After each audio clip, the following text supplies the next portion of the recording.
All right, so today we're diving into some pretty heavy stuff. Yeah. The major global conflicts of the 20th century. Oh, wow. We're talking World War I, Mm-hmm. World War II, and the Cold War. Right. And you don't just want the dates and the battles, right? No. You want the why behind it all. The why. The human stories, the impact. Yeah. So we've got your stack of articles here, your notes, and A lot to unpack. wow, yeah, it's a lot. It is. Help me out here. Where do we even begin? Well, it's funny. It said the history rhymes, right? Okay. What's fascinating is how the 20th century starts with this seemingly peaceful facade, but underneath, Yeah. a whole symphony of tensions just waiting for the conductor to raise their baton. Okay, so set the scene for me. What were these simmering tensions all about? Imagine Europe as this elaborate chessboard. Okay. You've got these sprawling empires, the Austro-Hungarian, the Ottoman, Russian, Right. each one grappling with internal pressures like rising nationalism and the external pressures of competing for global dominance. Okay. It's a recipe for, well, explosion. So everyone wants to be top dog, Yeah. and they're all bumping elbows to get there. They're all bumping elbows. But it can't just be about power grabs, right? I feel like technology had to play a role here. Absolutely. Yeah. Industrialization wasn't just changing economies. Right. It was weaponizing them. Right. We're talking machine guns that could mow down entire battalions. Wow. Tanks that could breach enemy lines like battering rams and aircraft, turning the sky itself into a battlefield. Yeah. Suddenly, war had a whole new terrifying scale. It's almost like that moment when scientists split the atom, this incredible discovery with the potential for both immense good and unimaginable destruction. Right. Progress can be a double-edged sword. Yeah. And it feels like at the start of the 20th century, that sword was getting awfully sharp. That's a great point. Yeah. And in this atmosphere, a single event can be the spark that ignites the whole powder keg. In this case, the assassination of Archduke Franz Ferdinand in 1914. Now, I know this was a big deal, Huge. but how did a seemingly isolated event in the Balkans plunge the entire world into war?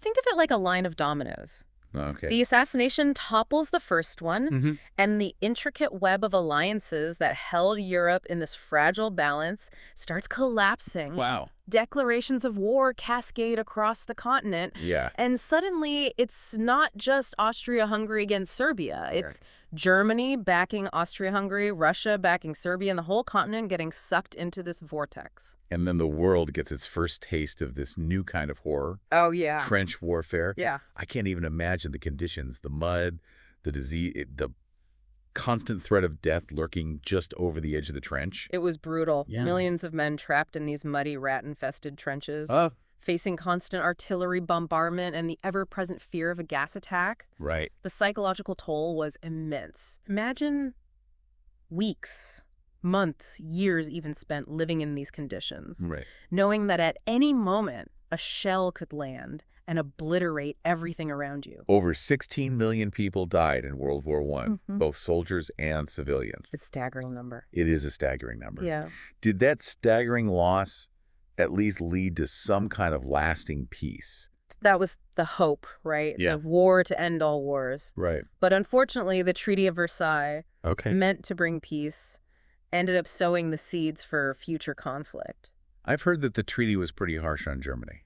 It was. But in what ways? Yeah. How did it contribute to the rise of figures like Hitler? Well, take the war guilt clause. Okay. Germany was forced to accept full responsibility for the war, which was deeply humiliating and fueled resentment. Yeah. Then there were the crippling reparations that devastated the German economy. Right. And to top it off, Germany was stripped of territory and its military was severely restricted. So they were really punished.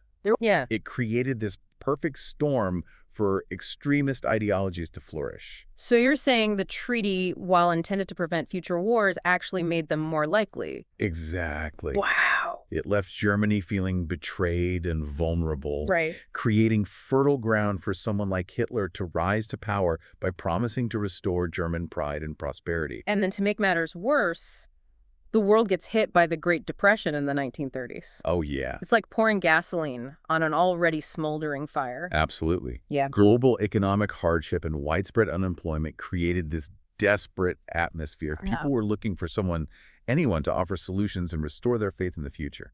So it's easy to see how someone like Hitler, with his promises of national revival and scapegoats to blame for Germany's troubles, would appeal to a nation yearning for stability and a sense of purpose. For sure. But how exactly did he and others like him manage to gain so much power? That's where understanding fascism is crucial. Okay. These regimes weren't just about strongmen. They were built on exploiting people's fears and anxieties. Right. They created enemies, often minorities or political opponents. Right. And used propaganda to demonize them, whipping up nationalist fervor and silencing dissent. It's a chilling reminder of how fragile democracy can be, especially when people are scared and looking for simple answers to complex problems. Precisely. Yeah. And unfortunately, this toxic mix of resentment, economic despair, and fascist ideology led to the outbreak of World War II in 1939, when Hitler, emboldened and hungry for more, invaded Poland. And so the world plunges into another global conflict even more devastating than the first. Right. But before we dive into that, I have to ask, Yeah. were there any glimmers of hope amidst the horrors of World War I? Mm-hmm. Anything that showed humanity hadn't completely lost its way? There were moments, yes. Okay. Think about the Christmas truce of 1914. Right. Right in the middle of this brutal war, soldiers on both sides of the trenches laid down their arms, sang carols together, exchanged gifts, even played a little soccer in no man's land. You know, I actually read a story about a British soldier who met a German soldier during that truce. Wow. They discovered they both loved playing the violin and ended up playing carols together. That's beautiful. It's amazing to think about that kind of human connection happening in the midst of all that hatred and violence. It's a powerful reminder that even in the depths of war, the human spirit can still find a way to connect, to find common ground, to choose hope over despair. Yeah. Yeah, it really is. Yeah. A reminder that even in the darkest of times, that spark of humanity can still flicker. Yeah. But sadly, that truce was a brief respite. Right. The war raged on. Right. And by 1939, the world found itself once again engulfed in global conflict. And this time it wasn't just confined to Europe. No. World War II spread across continents, drawing in nations from all quarters of the globe. Exactly. And the scale of this conflict was unlike anything the world had ever seen. Wow. We're talking massive tank battles across the deserts of North Africa. Oh. Naval engagements in the vast Pacific aerial bombardments that reduced entire cities to rubble. It's hard to even fathom that. It is. Yeah. It's hard to wrap your mind around the sheer scale of destruction. And then, of course, there's the Holocaust. Yeah. This systematic industrialized genocide that targeted Jews, Roma, LGBTQ plus individuals, Right. and anyone deemed unfit by the Nazi regime. It's a stain on human history. 6 million Jewish people murdered. It's a staggering, It's incomprehensible. incomprehensible tragedy. It really is. And it's crucial to understand how this could happen. Yeah. The Nazis didn't just exploit existing prejudices. Okay. They used sophisticated propaganda techniques to dehumanize entire groups of people, Right. making it easier to justify their persecution and ultimately their extermination. I find it hard to believe that anyone could look at another human being and see them as anything less than deserving of dignity and respect. Yeah, Yet here we are forced to confront this horrifying reality. that's a challenge. It is a challenge. Mm. Yeah, it forces us to confront the darkest aspects of human nature. But how did the tide finally turn against this seemingly unstoppable Nazi war machine? There were several key turning points. Okay. One was the Battle of Britain, Right. where the Royal Air Force, despite being outnumbered, managed to hold off the Luftwaffe, preventing a Nazi invasion of Britain. I remember reading that the British had developed radar, Right. which gave them an early warning system against air raids. Exactly. That technological advantage must have been a game changer. Absolutely. And then there's the Eastern Front. Okay. The Nazi invasion of the Soviet Union in 1941 ultimately proved to be their downfall. Wow. The sheer scale of the fighting, the brutality of the winter, and the fierce resistance of the Soviet people all contributed to draining the Nazi war machine. The Battle of Stalingrad is often cited as a major turning point, right? Precisely. It was a brutal, months-long battle, Wow. fought street by street, house by house. Oh my gosh. The Soviet victory there marked a turning point on the Eastern Front, and the Nazis never fully recovered. And then in 1944, the Allied forces launched the D-Day invasion, landing in Normandy and opening up a crucial second front in Europe. D-Day was a massive logistical and military undertaking. Yeah. It involved years of planning the coordination of forces from multiple countries Right. and incredible acts of bravery from the soldiers who stormed those beaches. It's hard to imagine the courage it must have taken to land on those heavily fortified beaches, knowing that they were facing almost certain death. The bravery was astounding. Yeah. And we can't forget the liberation of the concentration camps, Right. which exposed the full horror of the Nazi genocide to the world. Yeah. The images from those camps are seared into our collective memory. It's a stark reminder of the human capacity for both immense cruelty and incredible compassion. Absolutely. Those who liberated the camps, those who risked their lives to save others, Yeah, they represent the very best of humanity. they do. But even with the war ending in 1945, the story doesn't end there, does it? Yeah, it doesn't. The world had been irrevocably changed. The old empires lay in ruins, and two new superpowers emerged from the ashes of war, Right. the United States and the Soviet Union. Setting the stage for the Cold War, a conflict unlike any other, fought not on traditional battlefields, but in the shadows through espionage propaganda and the ever-present threat of nuclear annihilation. Exactly. It was a war of ideology, a clash between capitalism and communism. Right. And it cast a long shadow over the second half of the 20th century. Imagine living under the constant fear that a single miscalculation, a single misunderstanding could lead to the destruction of the entire planet. That kind of existential dread must have been incredibly heavy to bear. It weighed heavily on everyone. But wasn't there also a sense of wonder and excitement during this time? Oh, absolutely. I'm thinking about the space race, the push to explore the unknown, to push the boundaries of human achievement. You're right. The Cold War rivalry wasn't just about fear and antagonism. Right. It also spurred incredible advancements in science and technology. Yeah. Think about the race to the moon, a testament to human ingenuity and our insatiable desire to explore the cosmos. It's fascinating how competition, even when driven by rivalry and mistrust, can lead to such extraordinary achievements. But amidst all this big picture history, Yeah. I think it's important to zoom in on the individual stories, the human faces of these conflicts. I agree. We can't lose sight of the individual lives that were shaped, forever altered by these events. Right. After all, history isn't just about abstract forces. Right. It's about real people, their experiences, their sacrifices. Think about Anne Frank, hiding in that secret annex her words, offering a glimpse into the terror and resilience of a young girl trapped in a world gone mad, or the Tuskegee Airmen facing discrimination at home while bravely fighting for their country abroad. Their stories remind us that even in the face of unimaginable adversity, courage and hope can persevere. And those stories challenge us to ask, how do we honor those sacrifices? Right. How do we learn from those mistakes? Yeah. How do we build a world where those kinds of conflicts are no longer necessary? It's a lot to grapple with. It is. But, while we've been focusing on the turmoil and conflict of the 20th century, I'm struck by the creativity and resilience that also emerged during this period. That's a great observation. It's Yeah. like this incredible surge of creative energy was pushing back against the darkness. Yeah. Think about the art movements, from Dadaism to Surrealism to abstract expressionism, Right. each reflecting the anxieties and hopes of the time. And the music, jazz, blues, rock and roll, all born out of struggle and change, giving voice to the emotions and experiences of people grappling with a world in constant flux. It's almost as if art and music became these vital outlets for processing trauma, for expressing hope, for connecting with others in a world that often felt fragmented and uncertain. It makes you wonder what seemingly insignificant events are happening right now that might have profound historical significance down the road.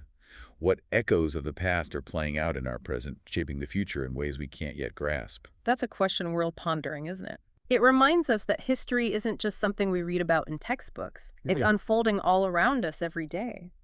And as we move forward in our deep dive, I'm curious what stands out to you, listener.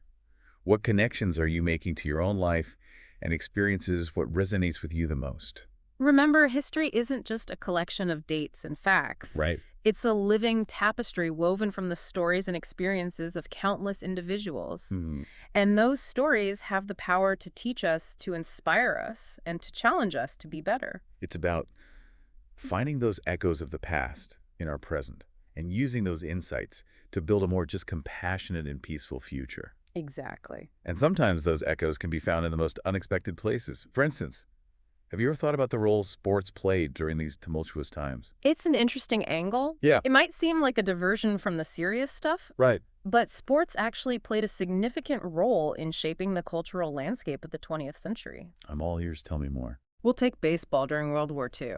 With so many men away fighting, the All-American Girls Professional Baseball League was formed. Oh, that's right. It wasn't just about entertainment. I'd forgotten about that. It became a symbol of national unity and a way for women to contribute to the war effort on the home front. It's a great example of how even in the midst of global conflict, life goes on and people find ways to adapt, to create, and to find joy. Exactly. And on a more global stage, think about Jesse Owens winning 4 gold medals at the 1936 Olympics in Berlin, right under Hitler's nose. What a powerful moment. It was. A black athlete from America defying the Nazi ideology of racial superiority. It must have been a huge blow to Hitler's propaganda machine. Absolutely. It was a victory not just for Owens, but for human dignity and the power of the human spirit to transcend hatred and division. It's a reminder that even in the darkest of times, moments of grace and triumph can emerge, challenging our assumptions and giving us hope for a better future. But speaking of the future, the Cold War may be over, but its legacy continues to shape the world today, doesn't it? Oh, it does. It absolutely does. It's like the Cold War casts this long shadow, and we're still grappling with its implications. Yeah. I mean, the collapse of the Soviet Union in the early 1990s, Right. might have signaled the end of that particular conflict, but it didn't erase the underlying tensions or erase the threat of nuclear proliferation. It's interesting because sometimes I forget just how close we came to nuclear war during that time. Oh, yeah. Like the Cuban Missile Crisis, for example. Yeah. It's terrifying to think how close we were to total annihilation. It's a stark reminder of the fragility of peace and the devastating consequences of unchecked ideological conflict. But beyond the threat of nuclear war, the Cold War's legacy continues to shape global power dynamics. So, Well, think about the rise of China. okay. It's often seen as this new superpower, Right. challenging the existing world order, Right. much like the Soviet Union did during the Cold War. Right. We see echoes of those Cold War dynamics in the economic competition, the technological race, and the geopolitical maneuvering happening today. So in a way, we're still living in the shadow of those 20th century conflicts. Their impact continues to ripple through time, shaping the world we live in. Exactly, and that's why understanding history is so crucial. It's not just about memorizing dates and names, it's about recognizing the patterns, the recurring themes, the lessons that can help us navigate the challenges of our own time. It's like having this vast library of human experience to draw from, Yeah. both the triumphs and the tragedies. Totally. We can learn from the mistakes of the past and be inspired by those who fought for a better future. Precisely, and as we've journeyed through these conflicts, one theme stands out. What's that? Courage in the face of chaos. Courage in the face of chaos. The individuals who resisted tyranny, who fought for freedom, who stood up for what they believed in, even when it meant risking everything, they remind us that even in the darkest of times, the human spirit can endure and hope can prevail. It's easy to get caught up in the grand narratives of history, the sweeping movements and the epic battles, but ultimately it all comes down to individual choices, to acts of courage, both big and small. I couldn't agree more. Think about the French resistance fighters during World War II, risking their lives to sabotage the Nazis, or the countless individuals who sheltered Jews and other persecuted groups, defying the Nazi regime at great personal risk. Those stories remind us that courage isn't just about charging into battle. It's about standing up for what's right, even when it's dangerous, even when it seems like you're standing alone. And it's about recognizing our shared humanity even in the midst of conflict, even when we disagree, even when fear and hatred threaten to divide us. Because ultimately we're all connected, and the choices we make, the actions we take, have an impact on others. So as we wrap up this deep dive into the major global conflicts of the 20th century, I'm left with a sense of hope, a hope rooted in the resilience of the human spirit, the capacity for compassion, and the courage to keep striving for a better world. A world where peace is not just a dream, but a reality. A world where understanding replaces hatred, where cooperation triumphs over conflict, and where the lessons of history guide us towards a brighter future. We've covered a lot of ground in this deep dive, listener. What stands out to you? What resonates with you the most? What will you carry with you from this exploration of courage in chaos? We've witnessed humanity at its worst. And at its best, we've seen the devastating consequences of unchecked ambition and the inspiring power of resilience and hope. May these stories challenge you, inspire you, and empower you to make a difference in your own corner of the world. Thank you for joining us on this journey. Keep learning, keep exploring, and never underestimate the power of your own voice and actions to shape the world around you. Until next time, keep those sparks of curiosity burning bright.